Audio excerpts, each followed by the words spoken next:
Quand Jésus a commencé son ministère public, vous savez que Jean le Baptiste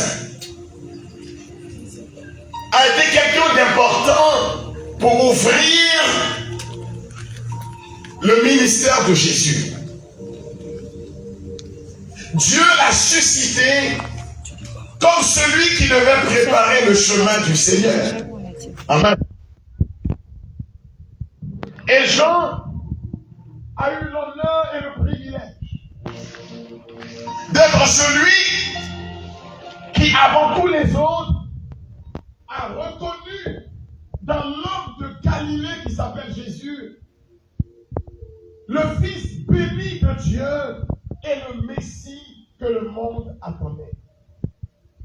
En Jean chapitre 1er, verset 29, Jean-Baptiste voit passer Jésus et il dit à ses propres disciples qu'une saison est finie, qu'une nouvelle saison commence.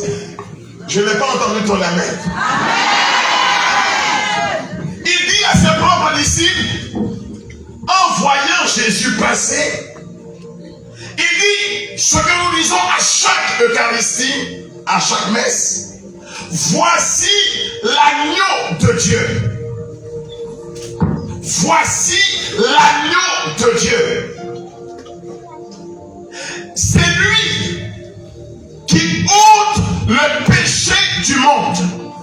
Il est le remède de Dieu, le médicament de Dieu pour nous guérir de la blessure du péché. Ses propres disciples sont surpris d'une telle déclaration. Mais Jean ne s'arrête pas là. Parce que dans la vie, ce qui est à toi est à toi. Mais ce qui n'est pas à toi n'est pas à toi.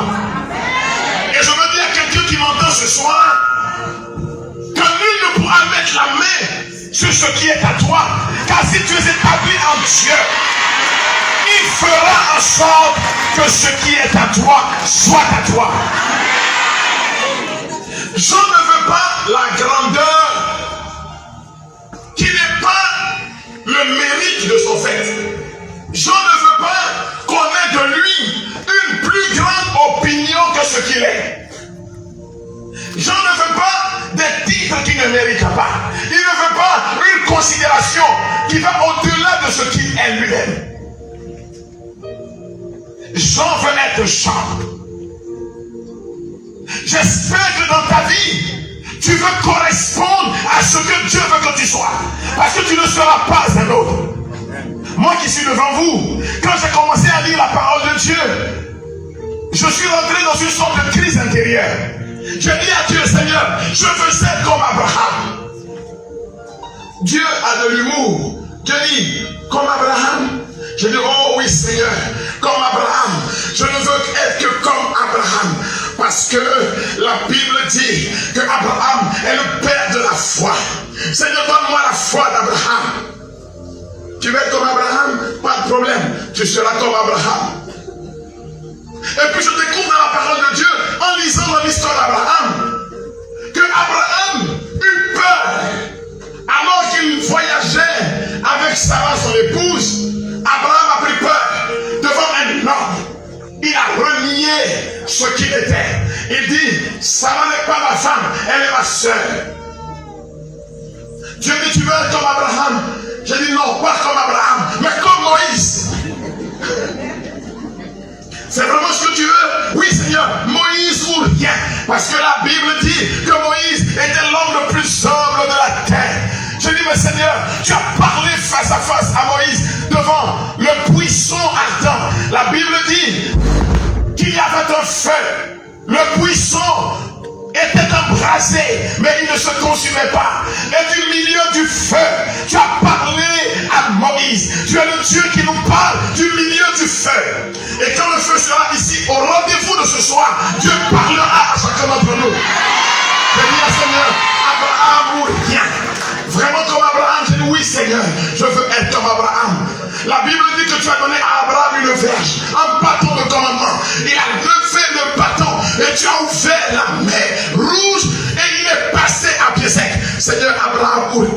ou rien. Je veux être comme Moïse. Moïse avait le bâton de commandement. Tu veux être comme Moïse? J'ai dit oui Seigneur. Car qui a été comme Moïse? Qui a fait les prodiges que Moïse a accomplis? Dans le désert, Moïse a crié vers toi. Et le pain est tombé du ciel. Et le peuple a mangé à sa faim. Il a frappé le rocher. Le rocher signifie une pierre sans vie, un caillou. Et la vie est née là où la vie n'était pas. Le caillou a ouvert son ventre et l'eau a jailli et le peuple a bu. Je veux dire à quelqu'un qui m'entend ce soir que là où les gens disent qu'il n'y a pas de chemin, Dieu ouvrira un chemin pour toi. Que ce qui était mort, la vie peut naître. Seigneur, je veux être comme Moïse. Moïse, ce n'est pas de problème. Tu seras comme Moïse. J'ouvre l'écriture et qu'est-ce que je constate? Je constate que Moïse a fui la terre promise de loin. Et Dieu a dit, tu n'y entreras pas. Aïe. Dis à quelqu'un, aïe. Dis à quelqu'un, aïe. Je dis, Seigneur, pas Moïse. Mais ce qui fait de moi David. Oh Seigneur, je serai l'homme le plus heureux de la terre. Comme David, oui Seigneur, comme David. David ou rien. Parce que la Bible dit que David était l'homme selon le cœur de Dieu. Tu as dit dans ta parole, voici, j'ai trouvé David, mon serviteur. C'est un homme selon mon cœur. Seigneur, je veux être comme David. La Bible dit que la royauté ne quittera pas la maison de David. Il était à la fois prêtre, il était à la fois prophète, il était à la fois roi. Est-ce que quelqu'un peut dire waouh? Seigneur David. Seigneur David ou rien. David ou rien. Tu as armé son bras de force. Il était devant Goliath. Goliath venait avec son javelot, sa lance. Et David a dit, tu viens contre moi. Tu marches contre moi avec une épée, avec une lance, avec un javelot, avec un bouclier. Mais moi, je marche contre toi, revêtu par le nom de l'Éternel, mon Dieu. Et avec une pierre prise dans le courant de l'eau, David a terrassé Goliath. Je veux dire à quelqu'un qui m'entend ce soir que tous les Goliaths qui se sont dressés sur ton chemin tomberont devant toi. Ils tomberont devant toi. Seigneur, je veux être comme David. Je veux être un homme selon ton cœur. Comme David, pas de problème. Tu seras comme David. Tu seras comme David. Tu veux David. Oh Seigneur, David ou rien. David ou rien. Seigneur, je veux être comme David. Je veux être comme David. David, il n'y a pas de problème. Tu seras comme David. Et j'ouvre la Bible et qu'est-ce que je vois? Je vois que l'armée de David est au combat avec les Philistins. Et David paraissait dans le camp. Il paraissait. Il était un homme ce jour-là qui paraissait.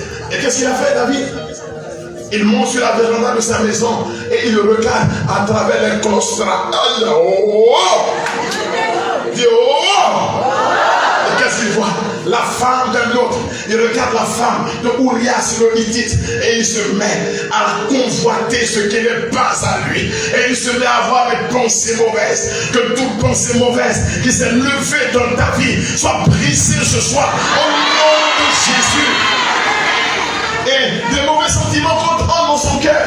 Et qu'est-ce que David fait? David va aller déshonorer la femme de Urias le Hittite. Mais non seulement il a commis l'adultère avec elle, mais de mauvaises pensées, car le mal appelle le mal. Dis le mal appelle le mal. Et le médicament du mal, c'est la repentance, c'est la confession. Le démon a peur des gens courageux qui se confessent. Quand tu te confesses, Satan recule. Quand tu te confesses, Satan recule. Quand tu te confesses, Satan recule. Quand tu te confesses, Satan recule. Il a peur de ceux qui font la vérité. La Bible dit en Jean chapitre 8, verset 32, vous connaîtrez la vérité et la vérité vous rendra libre. Que tous ceux qui étaient enchaînés par la peur de la vérité, par le mensonge dans leur vie, que ce soir, Dieu te donne la force de te confesser et de te libérer des chaînes de Satan. David, parce qu'il avait peur de se confesser, a voulu cacher la vérité. Et non seulement il a commis l'adultère, mais il a fait mettre à mort Urias. Dieu dit, tu veux être comme David? Moi-même. Moi-même. Seigneur, pas David. Alors le bon Dieu dit, mais qu'est-ce que tu veux? Tu ne veux pas être comme Abraham. Tu ne veux plus être comme Moïse. Tu ne veux plus être comme David. Qu'est-ce que tu veux être? Je veux être Mambo. Moi-même. Raoul, moi-même. Je veux être moi-même. Il y a quelqu'un qui t'écoute ce soir. Je veux être moi-même. Est-ce que tu sais pourquoi tu dois être toi-même? Parce qu'il est écrit en Jérémie, au chapitre 9, verset 11, que Dieu a formé pour toi un projet. Il dit, j'ai formé pour toi un projet, afin que tu aies un avenir, et que ton avenir soit plein d'espérance. Dieu a un plan, un projet pour toi. Dieu veut que tu sois quelqu'un d'exceptionnel. Dieu veut que tu sois le choix de Dieu. Dieu veut que tu sois la bénédiction de Dieu. Dieu veut que tu sois le chouchou de Dieu. Dieu veut que tu sois une lumière dans ce monde. Il dit, vous êtes la lumière du monde. Il dit, vous êtes le sel de la terre. Il dit que votre lumière brille aux yeux des hommes. Je veux dire à quelqu'un qui est devenu comme une lampe éteinte, que ce soir, Dieu veut faire de toi une lampe qui brille. Une lampe qui brille.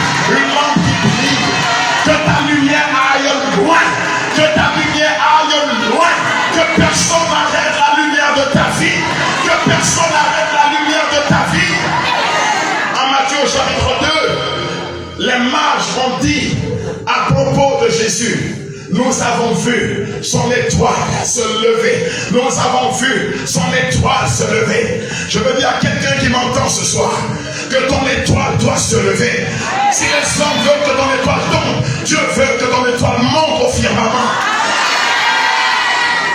C'est le plan de Dieu. Être toi-même. Être ce que Dieu veut que tu sois. Alors Jean-Baptiste n'a pas recherché à être autre chose. Il savait qu'il n'était pas venu dans ce monde pour rien. Il savait que Dieu avait un plan pour lui et que Dieu voulait faire quelque chose avec lui. Amen. Ceux qui brillent dans ce monde, c'est ceux qui ne sont pas jaloux, c'est ceux qui ne sont pas envieux, c'est ceux qui ne veulent pas convoiter le bien qui ne leur appartient pas, c'est ceux qui veulent être eux-mêmes, tel que Dieu veut qu'ils soient, et ils se lèvent dans le ciel. Le cantique dit, ne sois pas jaloux,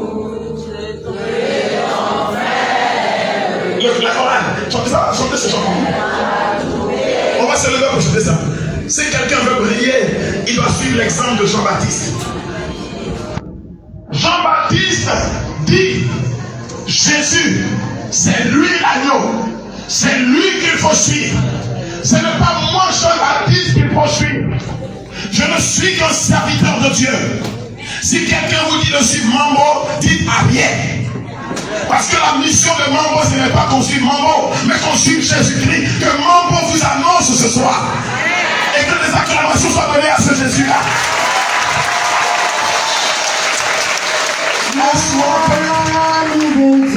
C'est ça. Ne sois pas jaloux. Ensemble. De ton frère. Fais-toi tout petit. Pourquoi? Et que te grandis. Aime ton prochain. Aime ton prochain.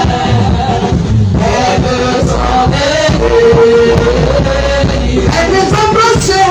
Aime ton prochain. Aide ton bébé. Ne sois pas jaloux. Ne sois pas jaloux de ton frère.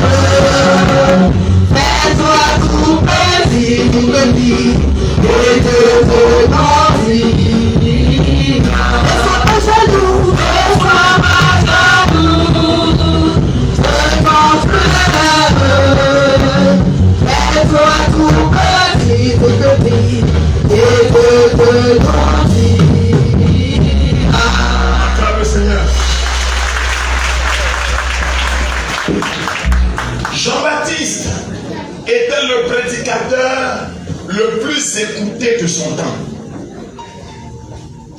Il était l'homme le plus suivi en son temps. Et lui, Jean-Baptiste, dit, ce n'est pas moi qu'il faut suivre, mais c'est lui qu'il faut suivre. Il dit, celui qui m'a envoyé baptiser m'a dit, celui sur qui tu verras venir l'Esprit sous la forme d'une colombe, c'est lui le Messie. Et moi, Jean, je ne suis pas digne de défaire les courroies de ses sandales. Que moi, je diminue et que lui, il grandisse. Non, je veux des acclamations pour Jean-Baptiste. Voilà un homme. Voilà un homme qui est resté dans son couloir, qui est resté dans ce que Dieu veut, qui est resté sur son chemin. Il sait où commence sa mission, il sait où finit sa mission.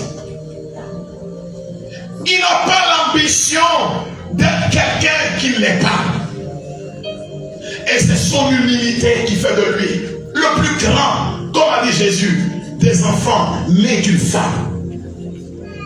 Quelqu'un m'a suivi? Cet homme, qui est mon coprédicateur, cet homme Jean, à Matthieu au chapitre 11, à partir du verset 1er, vous savez, la prédication, c'est aussi l'écoute intérieure de ce que Dieu te dit. Il y a ce que tu prépares, et puis il y a ce que Dieu veut que tu dises. En entrant ici, c'est la parole qui est venue dans mon cœur quand je vous ai vu prier. C'est le message que Dieu a mis dans mon cœur pour vous. Berger, toi qui m'as invité, excuse-moi si tu as l'impression que je ne considère pas ton thème. Mais prêcher, c'est surtout prophétiser. C'est-à-dire accueillir la parole que Dieu veut pour nous aujourd'hui. Je ne suis pas venu vous faire un coup. Je suis venu laisser Dieu parler à notre cœur. Matthieu au chapitre 11, à partir du verset 1er. C'est la parole qui a retenti dans mon cœur quand j'ai mis les pieds ici. Et cette parole vient de Jean-Baptiste. Et j'étais surpris que Jean-Baptiste ait posé cette question. Matthieu 11, à partir du verset 1er. Est-ce qu'on peut lire ce texte? Or, quand Jésus eut achevé de donner ses instructions à ses 12 disciples, il partit de là enseigner et prêcher dans leur ville. Or, Jean dans sa prison, à cette époque, l'éminent prédicateur qu'on appelle Jean était dans une prison. Je veux dire à quelqu'un qui m'entend ce soir, que quelle que soit la prison dans laquelle tu as été conduit, prison de la peur, prison de l'échec, échec répété, tu as l'impression que pour tout le monde c'est facile, mais toi tu n'avances pas. Prison de l'angoisse, prison de la faim et de la soif, parce que tu n'as plus les moyens. Jeune fille qui m'entend, et tu te sens obligé d'aller sur des chemins que Dieu ne t'a pas prescrits. Je ne sais pas la prison dans laquelle tu es, prison de la maladie. Vous savez la prison, qu'est-ce que c'est? La prison, c'est la prison. C'est-à-dire la réduction de ta liberté, de ton épanouissement. C'est tout ce qui va confisquer ton épanouissement, ta joie de vivre. C'est ce qui va fermer ton horizon. Une prison, c'est comme une boîte. Tu ne peux pas avancer. Tu ne peux pas aller là où tu voudrais te rendre. Tu es enfermé. Une prison, c'est un enfermement. Je ne sais pas ce qui a enfermé ta vie. Je ne sais pas quelles sont les forces qui réclament quelque chose de toi. Tes parents ont peut-être adoré des choses. Et il y a comme des forces de réclamation, des conséquences que tu subis. Je ne sais pas dans quelle prison tu es. Prison de l'alcool. Tu n'arrives pas à te défaire. Prison de la pornographie. Jeune que tu es. Tu n'arrives pas à te défaire. Prison de la masturbation. Prison de la sexualité désordonnée. Prison des femmes ou des garçons. Je ne sais pas dans quelle prison tu es, mais je suis venu t'annoncer une bonne nouvelle, parce que les portes de cette prison seront brisées ce soir. Et nous sommes ici pour cela. Parce que quelqu'un tient une clé dans le ciel, et sa clé est capable d'ouvrir les portes de cette prison et de défaire les liens dans lesquels tu es. Je ne sais pas tes liens, mais nous tous ici, il y a une prison dans notre vie. Ne crois pas que tu es... Les autres sont mieux que toi, que tu es le damné de la terre. Tous, il y a une prison dans notre vie. La Bible dit, en Romains 3, le verset 23, tous ont péché. Oh, dis oh. Puisque ton frère dit oh. Puisque ton frère dit oh. Qui est un ange ici? Montrez-moi un ange. Bon, celui qui n'a pas de péché, qui lève la main que je vois. Je prends mes tapettes contre toi. Alléluia. Jean lui-même était dans une prison. Le saint homme Jean avait sa prison. Si Jean avait sa prison, c'est que Raoul Mambo a sa prison. C'est que ceux qui m'écoutent ont leur prison. Mais la bonne nouvelle ce soir, c'est que quel que soit l'enfermement dans lequel tu es, la prison dans laquelle tu es, il y a une porte qui peut s'ouvrir pour toi. Je dis, il y a une porte qui peut s'ouvrir pour toi. Je dis, il y a une porte qui peut s'ouvrir pour toi. Je dis, il y a une porte.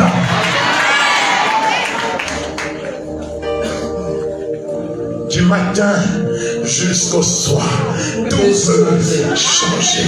Du matin jusqu'au soir, tout peut changer. Maintenant, je change moi-même cette parole.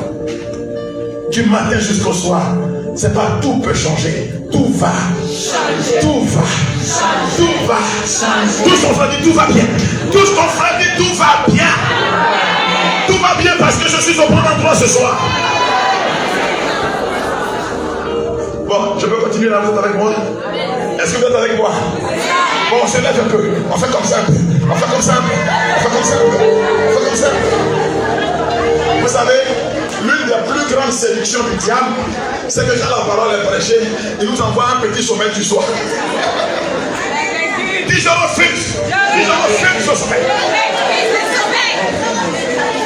C'est bon? C'est bon? Jean de sa prison, Jean depuis sa prison, depuis sa position, depuis ta position, lève les mains, il faut qu'il te localise, depuis ta position. Je ne sais pas où tu es, mais depuis ta position.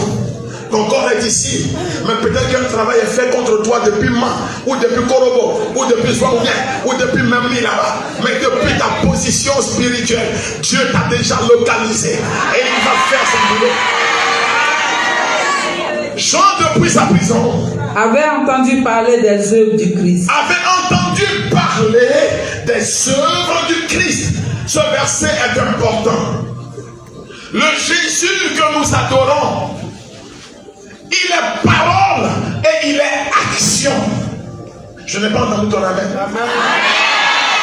En tout cas, dans l'église catholique, nous n'adorons pas un Jésus uniquement parole, mais nous adorons également un Jésus qui agit.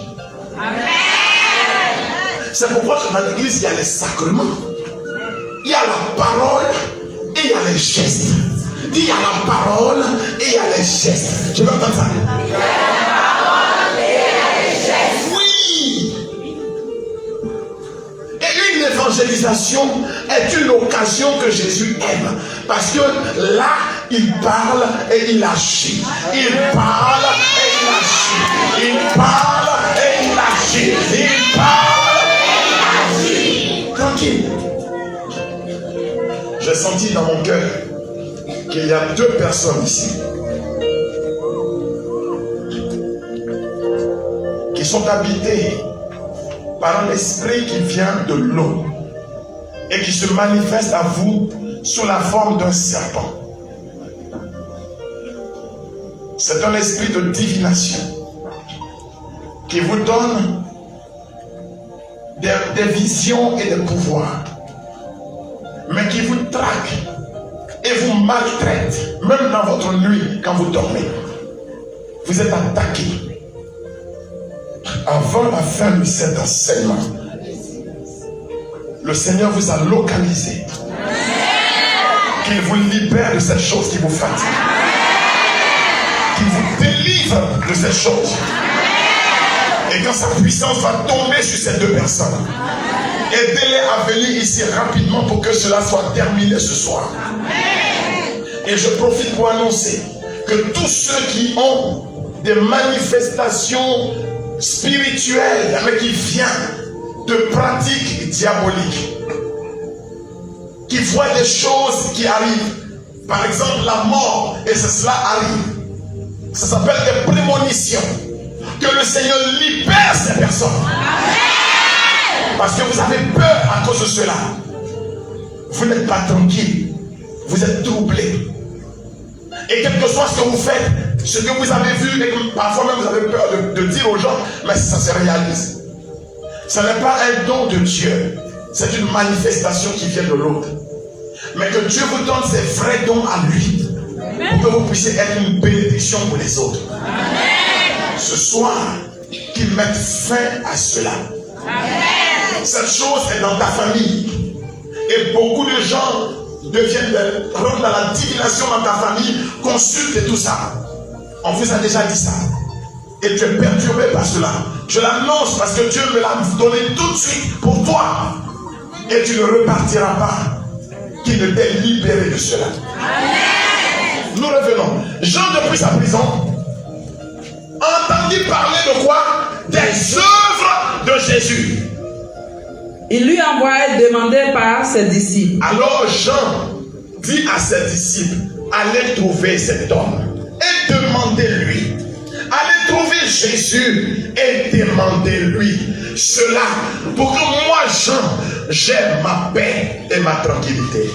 Et quelle est la question de Jean? Es-tu celui qui doit venir? Es-tu celui qui doit venir?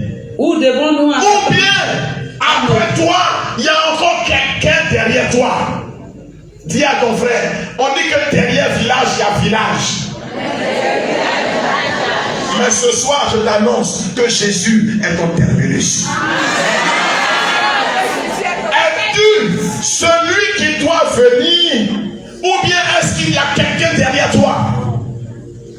Alors Jésus répond. Jésus répond à chacun d'entre vous. Parce que beaucoup ce soir demandent, mais veillez, la veillée de ce soir, est-ce que c'est le jour de ma délivrance? Ou bien je dois encore chercher délivrance? Dis ce que je dis, c'est pas vrai. Beaucoup se demandent ça. Est-ce que je vais faire tant dans ma vie? Courir à gauche, courir à droite. Ce soir. Que j'ai un message pour lui ce soir. C'est quoi la parole de Dieu pour toi ce soir? Allez dire à nos enfants, à nos amis, à nos frères, qui se réuniront à la chapelle Jean-Paul II. C'est ce que Dieu a mis dans mon cœur. Tout ce que j'ai fait là, ça vous va arriver à ça.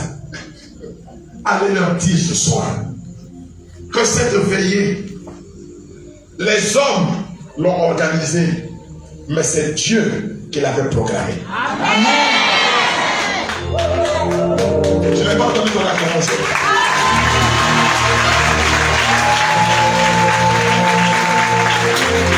Les hommes tiennent l'organisation, mais c'est Dieu qui tient le programme. Tu n'es pas ici par hasard. Proverbe chapitre 6 verset 21. Un homme marche, mais c'est Dieu qui conduit ses pas. Vous qui êtes ici, c'est un arrangement de Dieu que tu sois là. C'est une programmation qui dit. Dieu dit d'aller vous dire ce qui suit. Allez dire à Jean-Paul II à la chapelle que les aveugles retrouvent la vue. Que les aveugles retrouvent la vue. Tu retrouveras ce soir ce que tu avais perdu.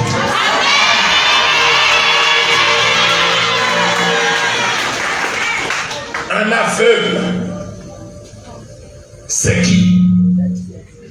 C'est un aveugle. C'est-à-dire quelqu'un qui ne voit pas devant. Tu t'es dit peut-être qu'il n'y a pas d'avenir pour toi. Parce que tout te prêche cela. Les circonstances semblent te dire qu'il n'y a pas quelque chose devant pour toi. Jésus te répond ce soir, ici à Jean-Paul II, que les aveugles voient et retrouveront la vie. Il aura un avenir pour toi. Amen. Une porte va s'ouvrir devant toi. Allez dire que les aveugles voient. Et les boiteux marchent droit. Que les boiteux vont se lever ce soir. C'est qui un boiteux? Un boiteux, c'est un boiteux. C'est quelqu'un qui ne peut pas avancer. Oh, Dieu dit, ce n'est pas des petits pas que tu feras, mais c'est des bons en avant que tu feras.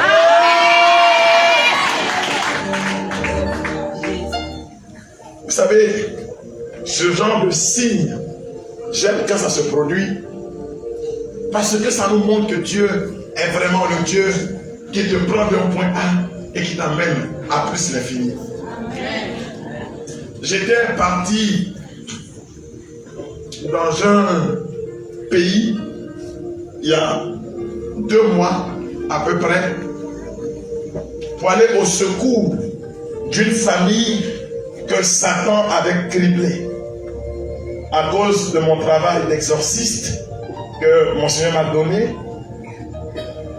C'est un grand titre, mais il y a beaucoup de problèmes dedans. Donc les gens pensent que tu es une star, tu es un charismatique incroyable. Et donc quand les gens t'appellent, parfois tu es obligé, toi-même ce que tu ne voulais pas, tu es obligé d'aller faire. Et à cause de cela, quelqu'un a eu mon contact d'une famille, un couple, jeune couple. Et quand ils ont fini de me raconter leurs problèmes, c'était un appel au secours. Et je ne pouvais pas ne pas aller, pas parce que je pouvais faire quelque chose, mais au moins la présence. Parce que nous, on ne peut rien faire, mais Dieu peut tout faire. Amen. Et en arrivant dans ce pays, le fondateur de la communauté Mère du Divin Amour passait aussi dans ce pays.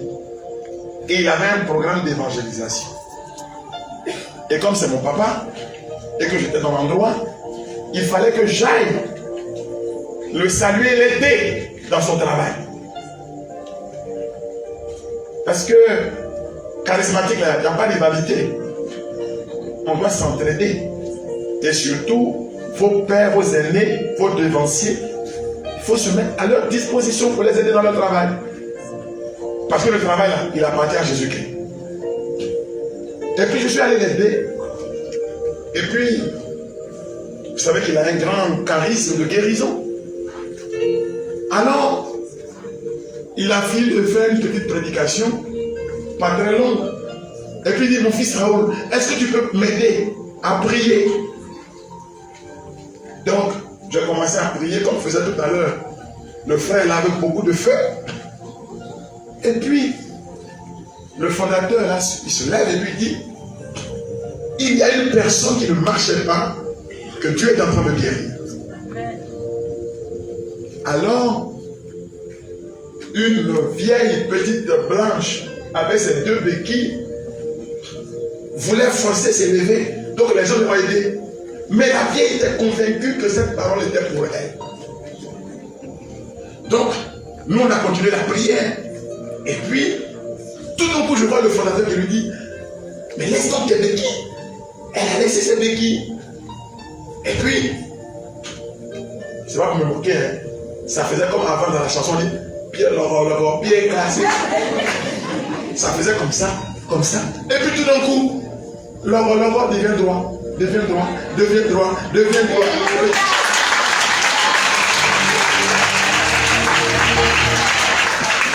Mais ce qui m'a plu, c'est que le fondateur, il est parti. Et parce qu'il n'avait pas le temps, et pour l'aider, les gens m'ont demandé de continuer son travail pendant 2-3 jours encore.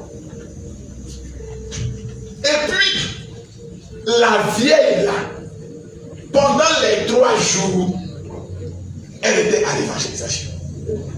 Quand on lui dit de s'asseoir, elle dit moi-même, je ne m'assois plus. Je ne m'assois plus. Hein? Dis à ton frère, je ne m'assois plus. Hein? C'est que Dieu m'a donné là. C'est pour toujours. Oui. Un jour, ça m'amusait. À chaque fois que je célébrais la messe, je vois la vierge. En fait, elle était comme dans un nuage. Elle veut se rassurer que pied là, ça ne peut plus. À la fin du dernier jour, je lui dis, la vieille, il ne faut plus t'inquiéter. Les bénédictions de Dieu ne sont suivies d'aucun chagrin. Ça veut dire en français de Dagoville, quand Dieu a donné là, il a donné. Elle a commencé à pleurer. C'est vrai ça. J'ai dit, mais c'est vrai. Depuis le jour où le fondateur a dit que Dieu guérit là, c'est guéri. Et la vieille est partie avec la joie. Vous repartirez chez vous avec ce que Dieu vous a donné. Sans que la main de personne ne vienne vous arracher cela. Oui, les porteurs marcheront. Ceux qui n'arrivaient pas à aller tout droit sur leur chemin, Dieu va redresser le chemin pour toi. Allez dire à Jean que les lépreux sont purifiés. Que tu ne connaîtras plus la honte. C'est quoi un lépreux? Un lépreux, c'est un lépreux. Un lépreux pour les Juifs, c'est un homme impur. C'est quelqu'un dont on se moque. Je veux dire à cette femme qui m'écoute, parce qu'il y a une sœur ici,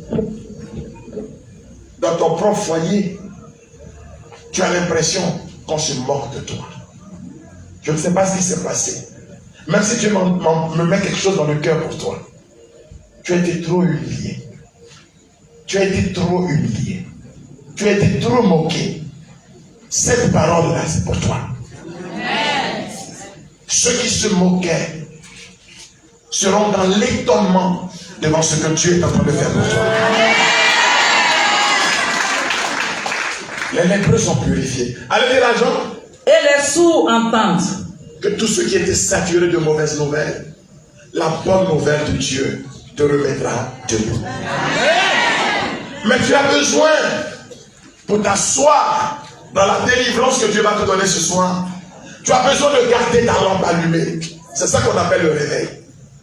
Et pour garder cette lampe, la flamme, comme la vieille qui disait, je ne m'assois plus là. Tu as besoin de 4 choses pour que le réveil soit entier et total. Que la lumière soit chassée, du moins les ténèbres soient chassées définitivement. Et que ta lumière brille pour toujours. Amen. Première chose, tu as besoin de la prière. Le réveil est la conséquence d'une vie de prière. Luc chapitre 6, le verset 12. On dit Jésus passa toute la nuit à prier. Il a traversé la nuit par la prière. Si tu es un homme de prière, quelles que soient les épreuves, quelle que soit la nuit qui te surprend sur ton chemin, tu traverseras cette nuit. Amen. Luc 6, je ne vais pas donner ton amen bien. Amen. Sois un homme de prière. Si vous n'êtes pas un homme de prière, l'ennemi peut vous briser en 1000 morceaux. Mais si vous êtes un homme de prière, vous êtes adossé sur un rocher. Amen. Rien ne pourra plier votre vie. Amen. Au verset 17 de Luc 6, on dit quand Jésus est descendu de la montagne de la prière, une force sortait de lui. Je veux dire à quelqu'un qui m'entend, si tu es un homme de prière, tu es une femme de prière, une force sortira de toi. Amen. Et va changer ton environnement. Amen. La prière est importante pour ton âme, comme l'air que tu respires est important pour ton corps. Amen. Si tu ne pries pas, tu meurs. Prie, deviens un homme de prière. Ton chapelet.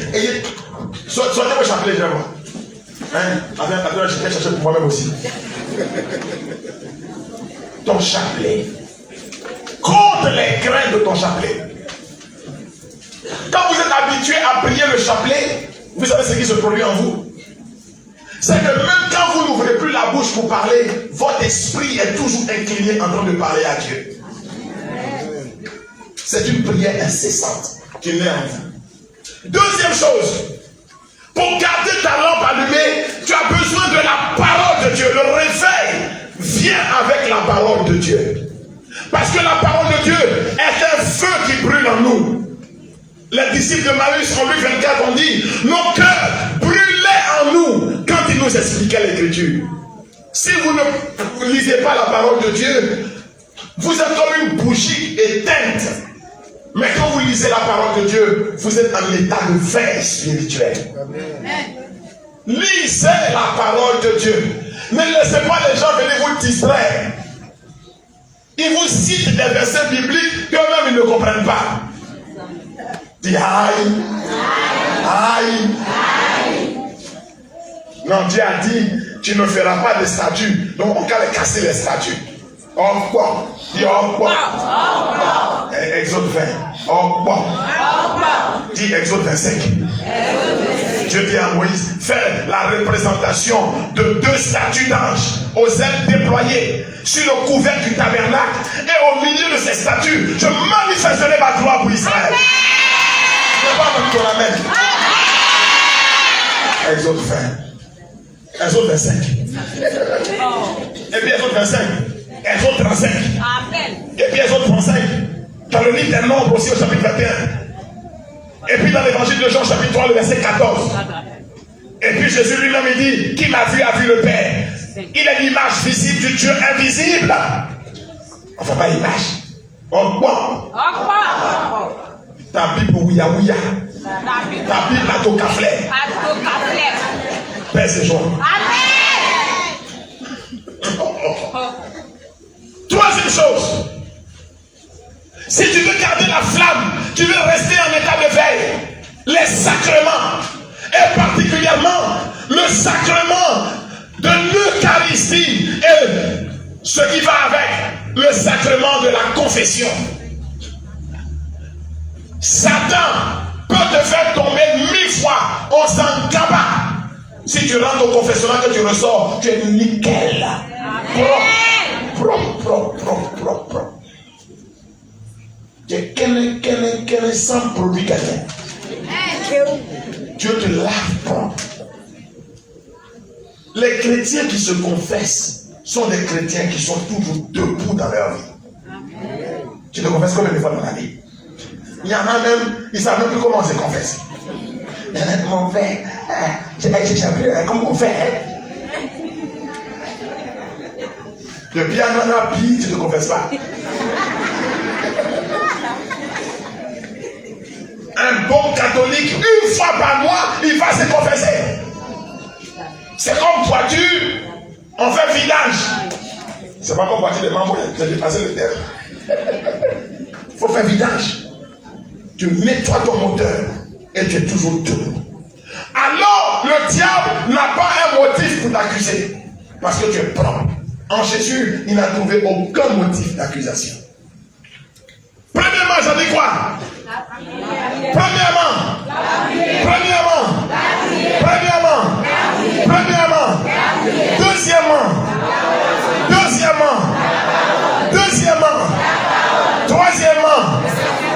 troisièmement, et quatrièmement, la charité. La Bible dit que la charité couvre une multitude de fautes. Sois un homme bon. Et si tu es bon, Dieu te retournera tout ce que tu fais. Amen.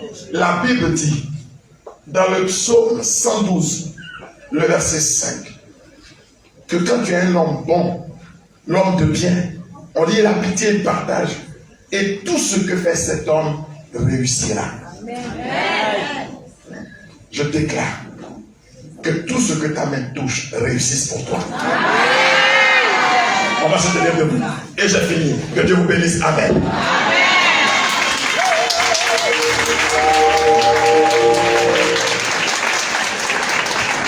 Ta délivrance ne dépend pas de quelqu'un. Ta délivrance dépend de ces 4 choses que je viens de te donner. Car quand la lumière est là, les ténèbres ne peuvent plus être là. Si le réveil est là, la délivrance devient la conséquence évidente. Et la lumière, c'est la prière. 1. La lumière, c'est la parole de Dieu. 2. La lumière, c'est les sacrements. 3. La lumière, c'est les bonnes œuvres. Que votre lumière brille aux yeux des hommes. Qu'ils voient les bonnes œuvres que vous faites. Et ils rendront gloire à votre Père qui est dans les cieux. Matthieu 5, 17. On répète. On répète. Oubliez tout ce que je vous ai dit. Mais demain matin, quand vous rentrerez chez vous, toute personne qui vous salue, il dit: Hé, Jacqueline, bonjour, tu viens d'où? Tu réponds 5, 17. Tu réponds comment? 5, 17. Bon, comme il se va étonner, il va te dire: non, on y voit. Tu réponds 5, 17. Il va dire: ah, mais tu viens d'où? Tu réponds 5, 17. Il va se regarder les gens qui sont autour de lui, mais est-ce qu'elle est normale? Tu réponds 5, 17. Marche avec la 5, 17. Et c'est la 5, 17 s'accomplira dans ta vie. Amen. On donne des acclamations pour notre Dieu.